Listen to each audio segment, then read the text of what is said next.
Hi everyone, मैं हूं अब्दुल कादिर, एक हेल्थ इंश्योरेंस एक्सपर्ट। आज मैं बताने वाला हूं मार्केट की best super top up policy के बारे में। ये policy Niva Bupa health insurance company की है। Niva Bupa formerly known as Max Bupa health insurance.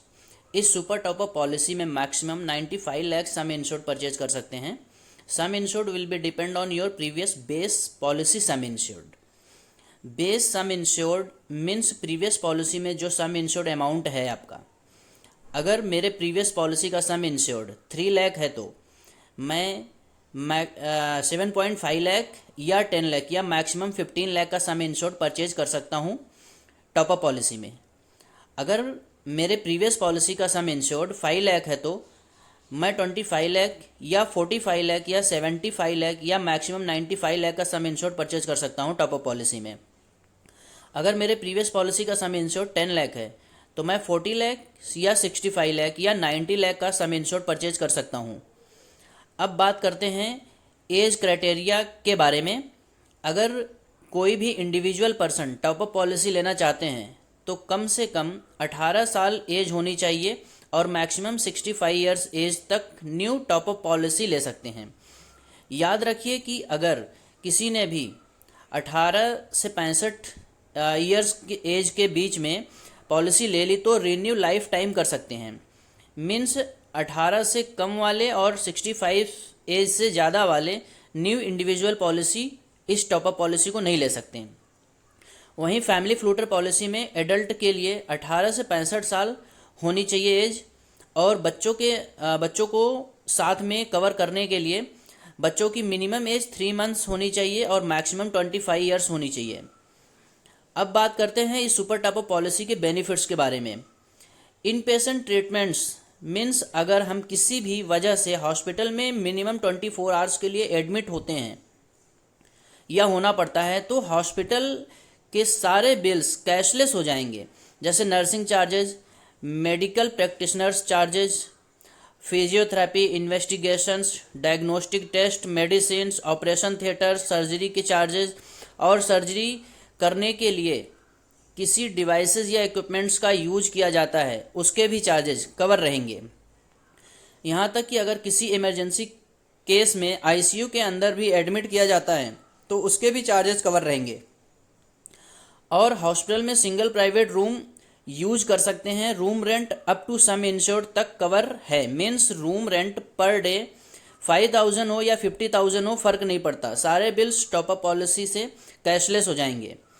Pre hospitalisation means hospital में एडमिट होने से पहले अपने नियर बाई फैमिली डॉक्टर या लोकल डॉक्टर या क्लिनिक से कोई ट्रीटमेंट कर चुके हैं तो सारे बिल्स भी वापस हो जाएंगे 60 डेज के। पोस्ट हॉस्पिटलाइजेशन मीन्स हॉस्पिटल से डिस्चार्ज होने के बाद 90 डेज तक कुछ भी मेडिकली एक्सपेंसेस करते हैं, जैसे घर में मेडिसिन यूज कर रहे हैं और कोई टेस्ट करा रहे हैं तो ऐसे बिल्स भी वापस हो जाएंगे।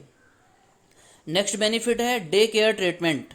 मीन्स किसी भी डिसीज़ या एक्सीडेंट्स की वजह से हॉस्पिटल में एडमिट होना पड़ा या कोई लेजर सर्जरी हुई और 2 या 3 घंटे में ही ट्रीटमेंट कंप्लीट हो गया और डॉक्टर ने डिस्चार्ज भी कर दिया तो 2-3 घंटे में ही कैशलेस भी हो जाएगा।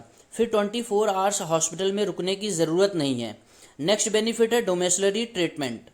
इसका मतलब है कि अगर कभी ऐसा हुआ हॉस्पिटल तक चल के नहीं जा सकते या डॉक्टर ने रिटर्न में एडवाइस किया कि ट्रीटमेंट घर पे ही लीजिए तो घर पे जो भी बिल्स बनेंगे वो सारे वापस मिल जाएंगे। बस एक कंडीशन ये है कि ट्रीटमेंट घर पे कम से कम 72 आवर्स का होना चाहिए, मीन्स 3 डेज का होना चाहिए।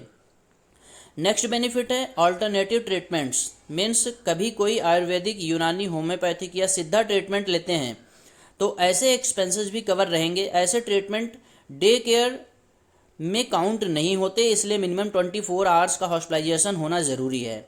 Next benefit is living organ donor transplant.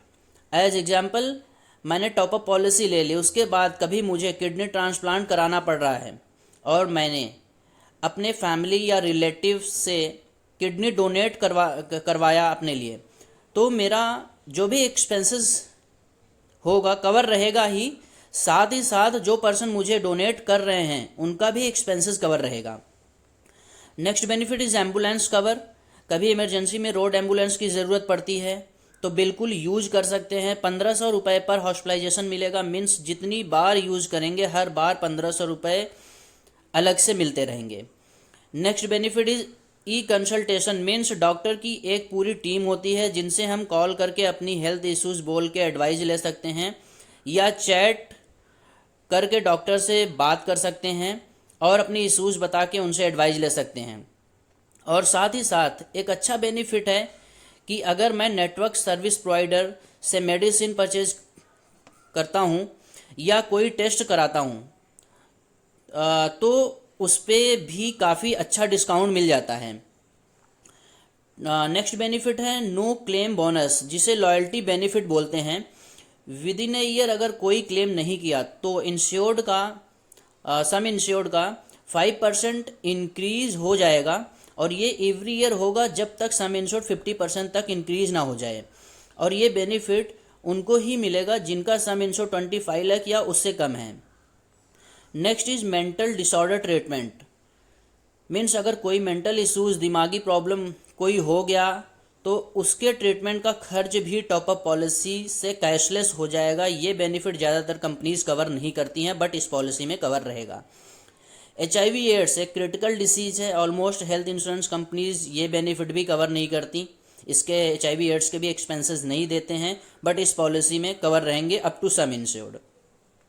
Artificial life maintenance system भी ऑलमोस्ट कंपनीज कवर नहीं करती हैं, इस पॉलिसी में कवर रहेगा। मॉडर्न ट्रीटमेंट भी कवर है, जैसे कोई रोबोटिक सर्जरी हो गई या एडवांस टेक्नोलॉजी के थ्रू कोई ट्रीटमेंट हो रही है तो भी कवर रहेगा और कैशलेस हो जाएगा। अब बात करते हैं ऑप्शनल बेनिफिट्स के बारे में, जिन्हें हम ऐड करना चाहें तो कर सकते हैं, नहीं करना चाहें तो कोई ज़रूरत नहीं है, कोई ज़रूरी नहीं है, कोई ज़ोर ज़बरदस्ती भी नहीं है। एडिशनल बेनिफिट में फर्स्ट बेनिफिट है पर्सनल एक्सीडेंट कवर, जिसमें एक्सीडेंट की वजह से होने वाली डेथ कवर या एक्सीडेंट में परमानेंट डिसेबिलिटी हो गई, मीन्स काम करने लायक नहीं है, ये भी कवर रहेगा। या एक्सीडेंट में परमानेंट पार्शियल डिसेबिलिटी मीन्स एक हाथ या एक पैर या एक आँख खराब हो गई जो अब कभी काम नहीं करेगी, तो ये भी कवर रहेगा। और एडिशनल बेनिफिट का मतलब है कि पैसा आपके अकाउंट में अलग से आएगा। यहाँ पे ये ध्यान रखना है कि एक्सीडेंट तो पॉलिसी में बाय डिफ़ॉल्ट कवर है ही, जो एक्सीडेंट से होने वाले एक्सपेंसेस तो कैशलेस होंगे ही। अगर मैं additional personal accident cover add करता हूँ तो ट्रीटमेंट के अलावा पैसे अकाउंट में भी आएंगे। सेम इसी तरह से क्रिटिकल इलनेस कवर भी है। अगर मैं क्रिटिकल इलनेस कवर एडिशनल लेता हूँ तो ट्रीटमेंट का कॉस्ट हॉस्पिटल में कैशलेस हो जाएगा और एड ऑन की वजह से अकाउंट में पैसे अलग से आएंगे। अब बात करते हैं नेटवर्क हॉस्पिटल के बारे में। नीमा बुपा हेल्थ इंश्योरेंस के पास टोटल 7600 प्लस नेटवर्क हॉस्पिटल्स हैं जहां पे कैशलेस होगा। इनके अलावा किसी भी हॉस्पिटल में ट्रीटमेंट कराते हैं तो रिएम्बर्समेंट होगा। रिएम्बर्समेंट का मतलब है कि पहले खुद पे करना है, फिर बिल्स के बिहाफ पे पैसे वापस अकाउंट में आएंगे। अब बात करते हैं क्लेम सेटलमेंट रेशियो के बारे में। नीमा बुपा मीन्स मैक्स बुपा का क्लेम सेटलमेंट रेशियो 96% है और ये क्लेम सेटलमेंट रेशियो काफ़ी अच्छा माना जाता है इंश्योरेंस सेक्टर में।